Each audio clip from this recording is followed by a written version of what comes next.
எல்லாருக்கும் வணக்கம். SVS 50 TV சார்பாக நான் உங்களை அன்புடன் வரவேற்கின்றேன். எலெக்ஷன்லாம் முடிஞ்சு போச்சு. அடுத்தது இப்போ அப்படியே வெயிட் பண்ணுறோம், என்ன போகுது என்ன அப்படின்னு. எல்லாம் 1 லட்சம் 2 லட்சம் ஓட்டில் ஜெயிக்கிறவங்க கெத்தாக இருந்தாலும் அது நாம் நினச்சதும் நம்ம பண்ணின ப்ராசஸும் நல்லபடியாக இருக்கணுமேங்கிற ஒரு இது. 40 நமதே அப்படின்னு சொன்னவங்களுக்கு 40 கிடைக்குதா, இல்லை நாங்கள் 25 நமதேன்னு சொன்னவங்களுக்கு 25 கிடைக்குதா, இல்லை சொன்னவங்களுக்கு ஒன்றுமே கிடைக்காத போகுதா, எல்லாமே அது ஜூன் மாதம் 4ஆம் தேதி தெரியும். அது வரைக்கும் நிறைய பேர் சொல்கிறாங்க, இப்போ நிறைய வேட்பாளர்கள் உழைத்தவர்களெல்லாம் ஊட்டி கொடைக்கானல் மலைப்பிரதேசங்களில் ஹாயாக ரெஸ்ட் எடுத்துக்க போயிட்டாங்க. என்ன இருந்தாலும் ஒரு சின்ன திடீர்னு நமக்கு ஒரு போனஸ் வருமானம் பெருசாக வருதுன்னு வச்சுக்கோங்களேன், அதை சந்தோஷமாக செலவு பண்ணுங்கிற ஒரு எண்ணம் இருக்கும் இல்லையா. இன்றைக்கு இருக்கக்கூடிய நாளை மிக சிறப்பாக நாம் கொண்டாடணும் அப்படிங்கிற ஒரு எண்ணம் இருக்கும்போது நம்ம என்ன பண்ண முடியும். அது மாதிரி இருக்காங்க, அது மாதிரி இருக்கிறது ஒன்றும் தப்பு இல்லை. ஏன்னா அது அவங்களுக்கு அந்தந்த மாதிரியான விஷயங்கள் அது அப்படி தான், இது இப்படி தான் அப்படிம்பாங்கள்ல, அந்த மாதிரி தான் அது. அதை பற்றி நம்ம கவலைப்பட வேண்டிய அவசியமே இல்லை. என்னுடைய திரைப்பயணம் அதில் இன்றைக்கி புல்லாங்குழல் அடுப்பு ஊதுகிறது. மௌலிக்கு இது ஒரு மௌலியோடைய டைரக்ஷன் படம். அதுக்கு முன்னாடி I think Mouli 1 or 2 or 3 ஃபிலிம்ஸ்லாம் பண்ணின மாதிரி ஞாபகம். இது இந்த படம் ஒரு 4 ஃப்ரெண்ட்ஸு, இது ஒரு ட்ராமான்னு நினைக்கிறேன், மௌலியோடைய ஒரு ட்ராமா. அந்த ட்ராமாவை படம் பண்ணும்போது மௌலி கூப்பிட்டு, ஏன்னா என்னுடைய முதல் நாடகப்பிரியா ஆரம்பித்த முதல் நாடகத்தை எழுதினது மௌலி. அவன் ஒரு தனிமரம். அந்த நாடகத்தின் மூலமாகத்தான் நாடகத்தில் முதல் முறையாக இயக்குனர் மௌலி, அதாவது கதை வசனம் டைரக்ஷன் மௌலி அப்படின்னு. நாகேஷ் ஹீரோவாக நடித்தது அது மௌலியோடைய டைரக்ஷனில் தான். மௌலி இந்த சாவணீருக்கு ஒரு ஆர்டிக்கல் எழுதி கொடுன்னு கேட்டபோது, நான் ஏற்றிய ஜோதி பிரகாசமாக எரிவதை கண்டு அப்படிங்கிற மாதிரி ஒரு டைட்டிலில் எழுதி கொடுத்தார். இது புல்லாங்குழல் அடுப்பு ஊதுகிறது, அந்த அளவுக்கு ஒரு டைட்டில். பட் நல்ல ஃப்ரெண்டு, பட் நம்மளோட சீனியர். என்ன கண்ணா எப்படி இருக்கம்மா, அப்படி தான் மௌலி, என்ன மௌலி இதுவா சௌக்கியமா, அந்த மாதிரி தான் நம்ம இது. மௌலியோடைய தம்பி காந்தன் எனக்கு நல்ல இன்னும் கொஞ்சம் பெட்டரான இது. ஏன்னா காந்தன் கிரேசி மோகனுடைய ட்ரூப்பு, கிரேசி மோகனுடைய டைரக்டர். இந்த படத்தில் 4 பசங்க ஒரு பொண்ணு. அந்த பசங்க பேச்சுலர் இருக்கிற வீட்டுக்குள்ளே ஒரு பொண்ணு வந்தோடனே நடக்கக்கூடிய விஷயங்கள். இந்த படத்துலேயும் நான் ஒரு பெண் வேஷம் விட்டு ஒரு சீன், பட் ஹிலேரியஸான ஒரு ட்ராமா. அது படமாகப்படும்போது அதே அளவுக்கு ஹிலேரியஸான ஒரு படமாக. ஐ திங்க் இந்த படத்தை டைரக்ட் பண்ணது ஜெயதேவி, ஆக்ட்ரஸ் ஜெயதேவி. அவங்க தான் பெரிய டான்ஸர், அவங்க தான் இந்த படத்தை டைரக்ட் பண்ணது. நிறைய இடத்துல ஷூட்டிங், விஜிபி அங்கே அவுட்டோர் தான் மேக்ஸிமம். மௌலி விசு 2 பேரும் ஒரே சமதளத்திலேருந்து வந்தவங்க தான். யூஏஏல ஆக்ட் பண்ணி யூஏஏக்கு நிறைய ப்ளே மௌலி எழுதி கொடுத்து, யூஏயில் முதல்ல 1 or 2 பிளேஸ் விசு சின்ன ரோல் பண்ணி, அதுக்கு பிறகு Visu started his own troupe, Vishwashanti அப்படி ஆரம்பித்து வந்தது. அப்புறம் விசுவோடைய தமிழில் விசுவோடைய ஃபுட்டிங் ரொம்ப பெரிய லெவலில் வந்தது. பட் மௌலி அதே சமயத்தில் சினிமேட்டிக்காக சொல்லணும், குட்டி குட்டி டயலாக்களை ஷார்ப்பாக சொல்லணும், அந்த மாதிரியான ஒரு விஷயம். அண்டு நிறைய தெலுங்கு படங்கள் he started directing, Telugu films அதெல்லாம் பண்ண ஆரம்பிச்சு. எனக்கு தெரிஞ்சு 14 மொழியில் எடுக்கப்பட்டது மயூரின்னு நினைக்கிறேன். அந்த சுதா சந்திரனுடைய கதை அது தான் 14 லாங்குவேஜஸில் வந்ததுங்கிற ஞாபகம். ஏன்னா இப்போது எல்லாமே சொல்கிறோமே ஒழிய நம்ம ஞாபகத்தில் எவ்வளோ இருக்கோ அதான் சொல்ல முடியும். சில பேர் தான் அசாத்தியமாக. அன்றைக்கி ஆக்சுவலாக மத்தியானங்க ஒரு 1:30 மணி இருக்கும், நான் ஒரு மசால் தோசை ஆர்டர் பண்ணேன் அப்படின்னு ஒரு கதை சொல்லுவாங்க பாருங்கள், நமக்கு ஆச்சரியமாக இருக்கும். இப்போ சாப்பிட்டுட்டு ஏந்து வந்தோன்னு என்ன சாப்பிட்டேன்னா மறந்து போயிடுது நமக்கு. ஆனால் அது மாதிரி ஒரு அசாத்திய ஞாபக சக்தி, அது ஞாபக சக்தின்னு சொல்லலாம். இல்லை என்னுடைய ஞாபகத்தில் இருக்கிறத நீ எப்படி வெரிஃபை பண்ண முடியும்? நான் சொன்னதை நீ நம்பி தான் ஆகணும். அப்படிங்கிற ஒரு விஷயமும் இருக்கு இல்லையா. இதெல்லாம் நிறையா டிபேட்டபிளான விஷயங்கள், இதெல்லாம் நம்ம பெருசாக எடுத்துக்க முடியாது. ஆனால் நம்மளை பொறுத்த வரைக்கும் சில விஷயங்களை ஜாலியாக நான் இது ஒவ்வொரு படங்களாக ஞாபகப்படுத்தி பார்க்குறேன். நான் அதுக்கு முன்னாடி கூகுளில் போட்டு பார்ப்பேன், இதில் யார் டைரக்டரு, யார் ப்ரொடியூசர், இதில் கூட நடித்த ஆர்டிஸ்ட்லாம் யார், அப்படிலாம் ஒன்றா போட்டு பார்த்து பண்ணுறது. இந்த படத்தில் நிறைய மௌலிக்கு அப்போது சென்சார் போர்டோட சில பிரச்சனைகள்லாம் இருந்ததுனால இந்த தடவை சென்சாரே ஒன்றும் பண்ண முடியாதபடி நம்ம சில டைலாக்கெல்லாம் வச்சுருவோம் அப்படின்னு வச்சு அதை சென்சார் அதை ஏமாந்து போய் அதை அலோவ் பண்ணி அதுக்கு பிறகு மௌலி இது வேணுமா மௌலி சென்சாரை விட்டுருங்க. ஆனால் ஆடியன்ஸு நமக்கெல்லாம் ஃபேமிலி ஆடியன்ஸ்லாம் ஜாஸ்தியாச்சு அப்படின்னு அதில் ரொம்ப ஃபேமஸான ஒரு டைலாக் ஒரு பொண்ணு கேட்பா ஒரு பையனை, பெண்ணுக்கு சுருள் முடி எங்கே ஜாஸ்தி, ஆமாம் சவுத் ஆஃப்ரிக்காவில் அப்படின்ட்டு போவேன். அது மாதிரி ஒரு கேஷுவலாக சில டைலாக்லாம் அப்படியே ஷார்ட்டாக அப்படி கொஸ்டின் அண்ட் ஆன்சர் மாதிரி வரும். குள்ளமணிக்கு கல்யாணம் ஆகிடும், ஏன்னா அப்போ நான் விசாரிப்பேன். அந்த மாதிரியான சில வசனங்கள். அப்போ தான் நான் மௌலிகிட்ட பேசும்போது சொன்னேன், எப்போதுமே சென்சார் நமக்கு ஒரு தடையே கிடையாது மௌலி. அதை தாண்டி ஜனங்க என்ன சொல்கிறாங்கன்னு நம்ம பார்க்கணும். அந்த ஜனங்களுக்கு சென்சாருங்கிறது ஒரு ரெப்ரசன்டேஷன். சில சமயம் அவங்க கடுமையாக இருப்பாங்க, கொஞ்சம் அளவு கடந்து கூட எங்கிட்ட அதிகாரம் இருக்குது அப்படின்னு பண்ணலாம்.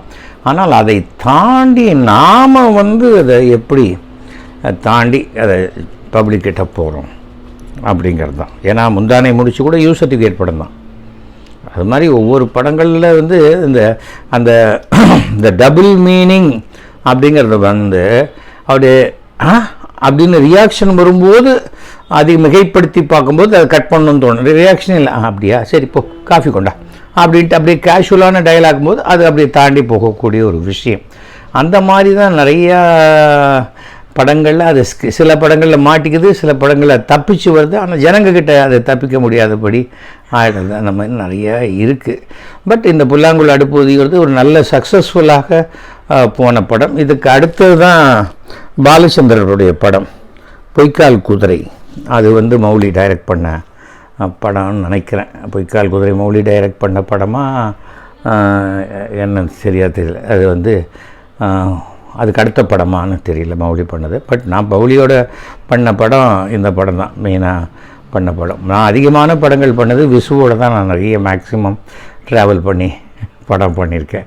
அதனால் மௌலி எனக்கு ஒன்றும் விரோதி எல்லாம் கிடையாது, நல்ல ஃப்ரெண்டு, நல்ல அதிபுத்திசாலி. அது பாலகிருஷ்ண சாஸ்திரிகள்னு அவருடைய அந்த மிக ஆன்மீகத்தில் மிக உயர்ந்த இடத்துல இருந்தவருடைய மகன். ஸோ பல விஷயங்கள் அந்த நாலேஜ் இது எல்லாமே மௌலிகிட்டையும் ரொம்ப ஜாஸ்தியாக இருக்குது. அதுக்கு பிறகு நாதஸ்வரம் சீரியல் பக்கம் ஆக்ட் பண்ணது. இப்போ அதெல்லாம் ஒன்றும் வேணாம் அப்படிங்கிற மாதிரி தான் இருக்காருங்கிறது கேள்விப்படுறேன். ஓகேயா, அடுத்தது ஜோக்ஸ் பார்க்கலாமா? அரண்மனையில் இனிமேல் புலவர்கள் தொல்லையே இருக்காதா? அப்படின்னா யாராவது பொய் பேசினா அவங்கள உடனே ஜெயிலில் போடுவேன் அப்படின்ட்டாரு ராஜா. சிஆர் ஹரிஹரன், திருவனந்தபுரம். அது என்ன புலவர்கள்லாம் ராஜாவை பாடுறதெல்லாம் பொய்யா? ஓகே, இருந்துட்டு போட்டோம். கோயிலாக போகிறீங்களே, என்ன விசேஷம்? தேர்தல் பணம் கிடைக்கிற வரைக்கும் எல்லாரும் வீட்டில் நல்லா இருக்கணும் அப்படின்னு தான். சுருதி, திருச்சி. நல்லா இருக்குது. பஸ்ஸில் எதுக்கு டாக்டர் உட்காந்துருக்காரு? பஸ்ஸு ஓட்டையில் தடக்குன்னு விழுந்துட்டா இவர் டக்குன்னு கீழே இறங்கி அவங்கள காப்பாற்றி மருத்துவ உதவி செய்கிறதுக்கு. பாருங்களேன், வருமுன் காப்போம். வரும்னு தெரியுதுல்ல, ஓட்டை வழியாக விழுவாங்கன்னு தெரியுது. ஓட்டையை அடிச்சுட்டு அப்புறம் எதுக்கு டாக்டருக்கு வேலை? தேவி, கடலூர். வாய்ப்பாடு சொன்னால் ஏன்டா கிளாஸ் ரூமில் போய் தலைகீழாக நிற்கிற? நீங்கள் தானே டீச்சர், வாய்ப்பீடாக தலைகீழாக சொல்லணும் நீங்கள். ஓ, அருண் பிரகாஷ், தூத்துக்குடி. தலைகீழாக சொல்லணும்னா அப்படியா? நீ அரசியல் தலைவர் வீட்லேயே தொடர்ந்து திருடுறப்பா. நான் ஏங்க திருடர்கள் வீட்டில் திருடினாக்க பாவம் அப்படின்னு தான். நான் திருடர்கள் வீட்டிலேருந்து திருடுறவங்க அவங்க வீட்டிலேருந்து நான் திருடுறேன். ஏசமா எம்பி தினேஷ், கோவை. இது என்னன்னே புரியல. அதாவது திருடனுக்கு திருடன், எத்தனைக்கு எத்தன், அந்த மாதிரி தான் போல் இருக்குது. அப்படிதான் இந்த தலைகீழாக சொல்கிற வாய்ப்பாடு மாதிரி தான்.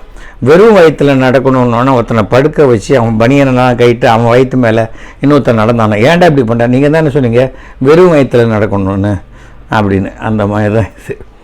ஓகே, அடுத்தது மகா பெரியவர். மகா பெரியவர் இது ஒரு ரொம்ப வித்தியாசமான ஒரு விஷயம். இந்த விஷயத்தில் என்னன்னாக்க பார்த்திங்கன்னா, சாதாரணமாக கோவிலில் எலுமிச்சம்பழம் கொடுப்பாங்க. சாமிக்கு போட்ட எலுமிச்சம்பழம் மாலையை கொடுப்பாங்க, இல்லை எலுமிச்சம்பழத்தை கொடுப்பாங்க. நிறைய பேருக்கு அந்த எலுமிச்சம்பழத்தை நாம் அப்படியே கட் பண்ணி புழிஞ்சு ரசம் வைக்கலாமா, ரசத்தில் யூஸ் பண்ணலாமா, சமையலுக்கு யூஸ் பண்ணலாமா, ஐயோ பிரசாதம் அது அப்படியே வச்சுருக்கணும், சாமிக்கிட்டே தான் இருக்கணும். அது ரொம்ப நாளாகி அப்படியே சுருங்கி போய் இல்லை இதுவாகும்போது அப்போ தூக்கி அதை கோவில் குளத்துலையோ இல்லையோ போடணும். அது மாத்திரம் பண்ணிடாது, சமையலுக்கு மட்டும் பண்ணாத அப்படிங்கிற மாதிரியெல்லாம் நிறைய பேர் சொல்லுவாங்க. ஒவ்வொருத்தரும் ஒன்று ஆன்மீகத்தில் பர்செப்ஷன் அவ்வளோதான். எனக்கு ஒரு மாலை எலுமிச்சம்பழம் மாலை வரும்னு நினைக்கும் போது வேற ஒருத்தர் வந்துருச்சுன்னு வச்சுக்கோங்க, அவன் அதை வச்சுக்கிட்டு சந்தோஷமாக இருக்கிறத விட்டுடலாமா? இந்த பார் தொடாது, அப்படியே இருக்கணும், தொட்டவே கூடாது, அப்படியே பார்த்துக்கோ அப்படின்னு அவன் என்ன செய்வான்? பிரசாதம் இல்லையா, கோயிலில் பிரசாதம் கொடுக்குறாங்க, சாம்பார் சாதம் கொடுக்குறாங்க, தயிர் சாதம் கொடுக்குறாங்க, அப்படியே வச்சுருக்கோமா, எடுத்து சாப்பிட்றோம்ல, அவ்வளோதான் பிரசாதம். கடவுள்கிட்டேருந்து வர்றது எல்லாமே பிரசாதம் தான். அந்த பிரசாதத்தை நாம் உபயோகிக்கிறதுல என்ன தப்பு? இது என் கான்செப்ட். இது ஒரு தடவை என்ன ஆயிடுச்சு, இன்றைக்கி கூட நிறைய பேர் கேட்பாங்க, கோவிலில் பிரசாதமாக கொடுக்குற எலுமிச்சம்பழத்தை என்ன பண்ணலாம்? வச்சுக்கோங்க, ரொம்ப நாள் ஆச்சு, அது கொஞ்சம் சுருங்கி போச்சு, இதுவாச்சு அப்படின்னா கோவில் குளம் ஆறு அங்கேயாவது போட்டுருங்க. ஜூஸ் இது ஊறுகாய் பண்ணி இதெல்லாம் சாப்பிட்றக்கூடாது, ஜாகிரதை அப்படிங்கிற மாதிரிலாம். இது நான் சொல்கிறது ஒரு 30 வருஷத்துக்கு முன்னாடி ஸ்ரீமதி ஜி லீலா, அது அவங்க சாரி ஜி நீலா, அவங்க லீலான்னு சொல்லிட்டேன், நீலா. அவங்க ஏன்னா அந்த லீலான்னு என்னுடைய மாமா பொண்ணு பேர் லீலா, அதுக்காக தான் அப்படி வந்துருச்சு. இது ஜி நீலா, சென்னை. அவங்க தான் சொன்ன விஷயம். அதில் காஞ்சி மகா சுவாமிகள், காஞ்சி மகா சுவாமிகளை அவள் பார்க்குறதுக்கு இவள் போகிறான். போகும்போது எல்லாமே அவளுக்கு நிறைய பேருக்கு குலதெய்வம் தெய்வம் சகலமும் மகா பெரியவா சரணம் அப்படின்னு இருக்கிறவா. அது 1952 ஆச்சு. எவ்வளோ வருஷம் ஆயிடுச்சு? கிட்டத்தட்ட 50 வருஷத்துக்கு மேலே ஆயிடுச்சு. 50-60 வருஷம், 60-70 வருஷம் ஆயிடுச்சு. வியாச பூஜை இந்த ஆடுதுறைக்கு பக்கத்தில் இருக்கிற ஒரு ஊர் சாந்தனூர் அப்படின்னு அங்கே ஒரு ஊர். அந்த இடத்துல அவங்க வீட்டில் நடக்கிறது. அந்த கிராமத்துக்கு நிறைய தடவை மகா பெரியவர் வந்திருக்காரு. அங்கே வந்தாக்கா அந்த தடவை 3 மாதம் அந்த கிராமத்தில் தங்கி இருக்கார். அங்கே அதுக்கு அப்புறம் அங்கே போய் பார்க்குறதுக்கு ஒரு தடவை போகும்போது அங்கேருந்து ஆந்திர மாநிலம் ரேப்பள்ளியில் அவர் அங்கே இருக்கார், ரேப்பள்ளியில் இருக்கார். ரேப்பள்ளிக்கு இவங்க அப்பாவும் போய் நேர பெரியவாளை பார்த்து 2 நாள் அங்கே தங்கி இருந்து தரிசனம்லாம் பண்ணிவிட்டு அப்புறம் அவருக்கு நமஸ்காரம் பண்ணி, பெரியவா உத்தரவு கொடுக்கணும், உத்தரவு கொடுக்குறீங்களா, வாங்கிக்கிட்டோமா உத்தரவு, ஏன்னா நான் கிளம்புறேன் அப்படின்னு மெசேஜாக சொல்லக்கூடாது. பெரியவா நான் உத்தரவு வாங்கிக்கிட்டோமா அப்படி தான் கேட்க, நான் போயிட்டு வாப்பா அப்படி, இல்லை நீ இருந்துட்டு போ அப்படின்ட்டா அதில் ஏதோ அர்த்தம் இருக்குது. இருந்துட்டு போகிறவா தான் நிறைய பேர், அதை மீறி போகிறவாளுக்கு உண்டான சில விஷயங்கள் நடந்திருக்குன்னு நிறைய பேர் சொல்லியிருக்காங்க. ஓகே, உடனே என்ன பண்ணார், நேராக ஊருக்கு தானே போகிறேனே அப்படின்னு இருக்காரு. ஆமாம் பெரியவா சரி அப்படின்ட்டு கழுத்தில் இருந்த எலுமிச்சம்பழம், அதுக்கு முன்னாடி பெரிய எலுமிச்சம்பழம் போட்டிருக்காரு. அந்த எலுமிச்சம்பழம் மாலையை கழட்டி கொடுத்துட்டு அப்புறம் பக்கத்தில் தட்டில் இருந்த இன்னொரு எலுமிச்சம்பழம் மாலையும் கொடுத்துட்டு இதை எடுத்துகிட்டு போய் ஆற்றுக்கு போயிட்டு ஊறுகாய் போட்டு திருவிடமருதூர் பாடசாலை குழந்தைகளுக்கு கொண்டு போய் கொடுக்கணும். போ பெரியவா உத்தரவு அப்படின்னு மெட்ராஸில் கூட தங்காத நேராக அங்கே அந்த சாத்தனூர் அந்த கிராமத்துக்கு ஊறுகாயை போட்டு திருவிடமருதூர் பாடசாலை குழந்தைகளுக்கு கொடுத்தா. அதாவது எலுமிச்சம்பழ மாலையை பார்க்கும் பொழுது இதை ஊறுகாய் போட்டு அதை குழந்தைகளுக்கு கொடுத்தா. பெரியவா சொன்னதான் எனக்கு ஞாபகம் வரும். அப்படின்னா இது என்னன்னா, பெரியவா ஒரு விஷயத்தை ஒரு இடத்துல சொல்லும்போது அது எல்லாருக்கும் வேறு இடத்துல ஒரு மெசேஜ் மாதிரி போய் சேர்றது. அதுதான் அது இது ஒவ்வொருத்தருக்கும் இந்த அவங்க பார்வை வேறு மாதிரி இருக்கிறதுனால ஒவ்வொருத்தர் வேறு மாதிரி சொல்லலாம். கடவுள்கிட்டேருந்து நமக்கு வரக்கூடிய எல்லா பிரசாதங்களும் அது நமக்காக கொடுக்கப்பட்டவை அப்படின்னு தான் நம்ம எடுத்துக்கோ. கல்கண்டாக இருந்தாலும் சரி, சாத்துக்குடி கொடுக்குறாங்க. சாத்துக்குடி என்ன பண்ணுறோம், உரிச்சு தானே சாப்பிட்றோம். மாதுளம்பழம் கொடுக்குறாங்க, என்ன பண்ணுறோம், அப்படியே வைக்கிறோம். அப்புறம் என்ன எலுமிச்சம்பழத்துக்கு மாத்திரம் தனியாக? இது என்னுடைய மனசில் இருக்கிற கேள்வி. அதனால் நான் என்னை பொறுத்த வரைக்கும் எந்த பிரசாதமாக இருந்தாலும் அதை என்ன உண்டு அதை உபயோகப்படுத்திடணும். உபயோகப்படுத்தாத இது இருக்கக்கூடாது, அவ்வளோதான். அது விபூதி கொடுத்தா யாரோ கேட்டால் இந்த நீங்கள் கொஞ்சம் போட்டுக்கோங்க, இன்னொருத்தர் கையில் கொடுக்குறது இல்லையா? அது மாதிரி தான் உனக்கு 108 எலுமிச்சம்பழத்தோட ஒரு பிரசாதம் வந்தது, ஓகே, ஆயில் கட் பண்ணி ஒரு 10 எலுமிச்சம்பழத்தை ஒருத்தர் கொடுக்குறோம், அவங்க வீட்டில் அவங்க யூஸ் பண்ணுறோம், அவங்களுக்கு சந்தோஷம் தானே, அவ்வளோதான். கடவுள் பிரசாதம் கோவிலில் கும்பிடுவோம் பண்ணும்போது பார்த்தா அந்த பூ வந்தால் நல்லா இருக்குமேங்கும்போது அந்த நம்ம குருக்கள் அந்த பூ எடுத்து நம்மக்கிட்ட கொடுக்கும்போது ஒரு எவ்வளோ ஒரு இது. இன்றைக்கி காலத்தால் நான் கோவிலுக்கு போயிருக்கேன், இப்போ வேண்டிட்டுருக்கேன். இது நம்முடைய அனந்த பத்மநாப சுவாமி கோவிலில் லக்ஷ்மி நரசிம்மர் எனக்கு இந்த பிரச்சனையை சால்வ் பண்ணி கொடுங்க அப்படின்னு சொல்லும்போது அப்படியே கொத்தா துளசி அப்படி அவருடைய பாதத்துலேருந்து விழருது. அவ்வளோதான். நம்ம வேண்டுகோளை அவர் ஏற்றுக்கொண்டார், அதை உனக்கு நடக்கும் அப்படி, அவ்வளோதான். அதை அந்த மாதிரி பாசிட்டிவ் எனர்ஜிக்காக தான் நம்ம கோயிலுக்கு போகிறோமே தவிர ஒரு பெசிமிஸ்டிக் ஆங்கிளில் கோயிலுக்கு போகிறதெல்லாம் சரியான ஒரு நடைமுறை அல்ல என்னை பொறுத்த வரைக்கும். ஓகே, யாராவது என்கிட்ட ஃபோன் பண்ணி பேசணுன்னா 9841023545 கூப்பிடுங்க. அதே சமயத்தில் ட்ரஸ்ட்டுக்கு டொனேட் பண்ணணும்னு நினைக்கிறவங்க மயிலாப்பூர் MLA@gmail.com கான்டாக்ட் பண்ணுங்கள். மீண்டும் சந்திப்போம். நன்றி, வணக்கம், ஜெய்ஹிந்த். சந்திரசேகரா ஈஷா ஈஷா சுந்தரேஸ்வரா